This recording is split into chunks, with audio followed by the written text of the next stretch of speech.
In the top stories, a new phase is beginning in the construction of the new Bastia High School as work continues to advance on the project.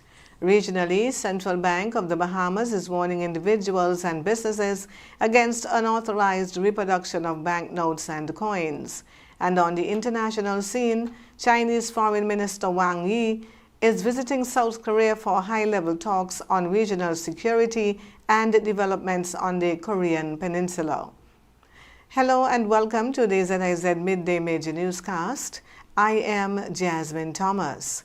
First on the local scene, construction of the new Bastia High School has moved into a new phase with the work now beginning on the school's buildings. A 400-ton crane has arrived on site, with construction starting on Building B as work on the new campus continues. When completed, the school will feature 32 modern classrooms, dedicated science and computer labs, music rooms, upgraded sporting facilities, a lecture room, and a 1,200-seat auditorium that will serve both the school and the wider community. Their campus will also be fully accessible and built as a climate-resilient turnkey facility equipped with modern technology, furniture, and learning resources. The St. Kitts Nevis Disaster Management Department has stepped up its public education and preparedness efforts across Nevis with a Hurricane Awareness Drive 2026 that began on the 16th of August and goes until the 22nd. The Hurricane Awareness Drive, being held under the theme Preparedness Starts With You, began on Sunday, 16th August, with climate and disaster communications ambassadors visiting churches across the island. During presentations, the ambassadors highlighted household emergency plans, emergency kits, official alerts, shelters, evacuation considerations, and support for individuals who may need additional assistance. The NDMD says faith communities are trusted partners in preparedness, helping to ensure practical and accurate information reaches families through familiar and respected community settings. Zoe Bendito, Communications Officer at the NDMD, said the activity forms part of the 2026 Hurricane Awareness Drive and includes collaboration with the St. Kitts Nevis Red Cross. The Red Cross conducted CPR and first aid demonstrations, including information on essential first aid kit contents, basic first aid procedures, and CPR techniques. NDMD ambassadors also engaged fisherfolk, vendors, business owners, commuters, and other members of the public about their hurricane preparations. According to the National Oceanic and Atmospheric Administration's updated 2026 Atlantic Hurricane Season Outlook, the season is now expected to be below normal. NOAA forecasts 7 to 13 named storms, including the 2 systems already recorded, with 2 to 6 expected to become hurricanes and up to 2 reaching major hurricane strength. Law enforcement officers across the Caribbean are being urged to collaborate closely to dismantle criminal networks operating across national borders. The call came from the Regional Security Systems Director of Policing and Risk Management, Lieutenant Colonel Kerry Waterman. He was speaking at the closing ceremony of a 3-week-long RSS Training Institute course on drug and gang investigations held at the RSS headquarters in Barbados. 17 officers from law enforcement agencies across the region successfully completed the course. Lieutenant Colonel Waterman said drugs, firearms, and gang activity in the Caribbean are interconnected with the same criminal networks often involved in violence, money laundering, corruption, and other forms of organized crime. He said the region's law enforcement response must therefore be equally connected. Waterman noted that while criminals move across jurisdictions without regard for national boundaries, law enforcement agencies can be hampered by jurisdictional issues and the reluctance to share vital information. He urged the officers to share information and combine resources where possible to better disrupt and dismantle criminal networks across the region. On the regional scene, the Central Bank of Bahamas is warning individuals and businesses against producing, selling, or distributing items that resemble Bahamian banknotes and coins without prior approval. The warning follows an observed increase in the number of individuals and businesses producing and distributing items incorporating designs, images, symbols, or other features that resemble Bahamian currency. The central bank says such activities are prohibited under the Central Bank of the Bahamas Act 2020 unless prior written approval has been obtained. The bank is directing anyone involved in the manufacture, sale, distribution, or promotion of unauthorized items bearing a likeness to Bahamian currency to cease and desist immediately. It warned that enforcement action could be taken against those who fail to comply, including referrals for prosecution where warranted.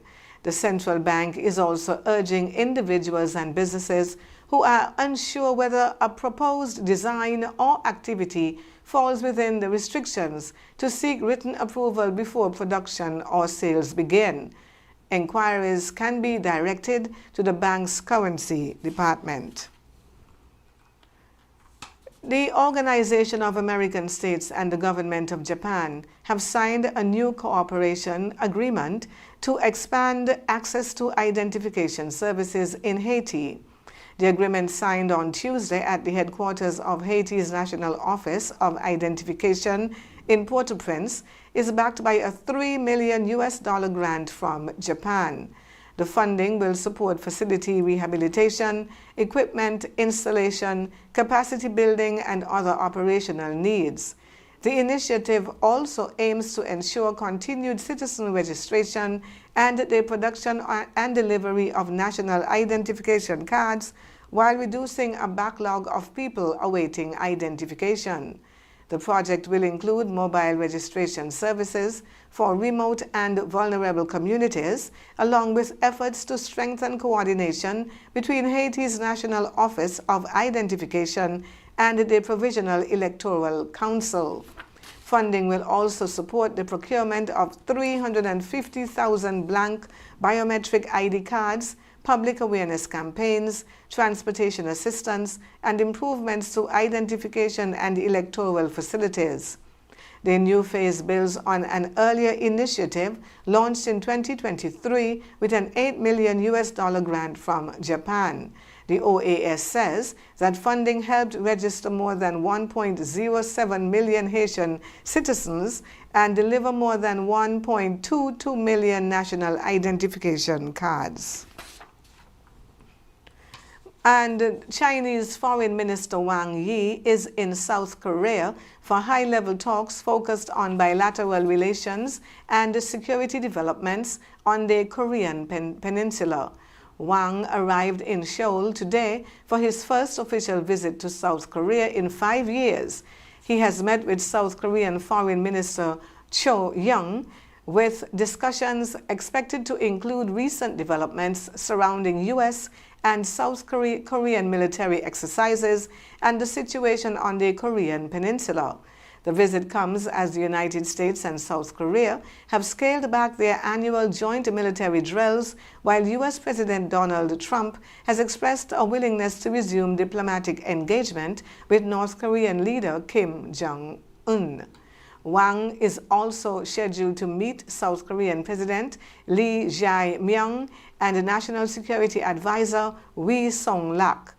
South Korea is also seeking a summit between President Lee and Chinese President Xi Jinping during the APEC summit in November. China says it hopes South and North Korea can pursue opportunities for peace and coexistence on the Korean peninsula. And Ukraine is urging Motorsport's governing body to reconsider its decision to lift restrictions on Russian and Belarusian competitors.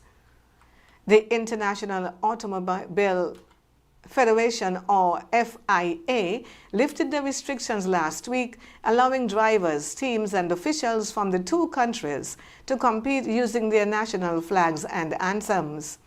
The restrictions had been in place since Russia's full-scale invasion of Ukraine in 2022. Ukraine's Minister of Youth and Sports has called for the decision to be reversed, while the Automobile Federation of Ukraine said the FIA's move came as a surprise. The FIA says the updated requirements followed a vote by its World Motorsport Council and a similar position taken by the International Olympic Committee.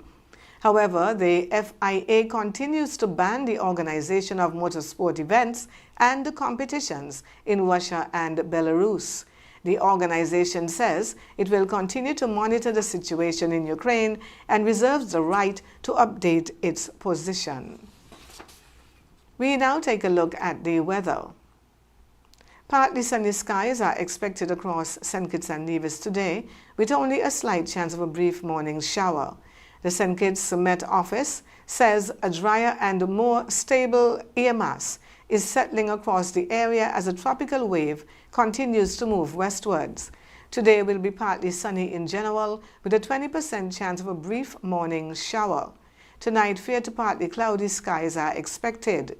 Winds will be from the east to southeast at 7 to 16 miles per hour, with lighter spells at times. Seas are expected to range from 1 to 1.5 meters or 3 to 5 feet. This morning temperatures were at 28 degrees Celsius or 80 degrees Fahrenheit, with a heat index of 33.7 degrees Celsius or 92.6 degrees Fahrenheit. Sunrise this morning was at 5:55. Sunset this evening will be at 6:34. And that brings us to the end of the Midday Major Newscast. Join us this evening for these stories and more. Thank you for tuning in. I am Jasmine Thomas. God bless you.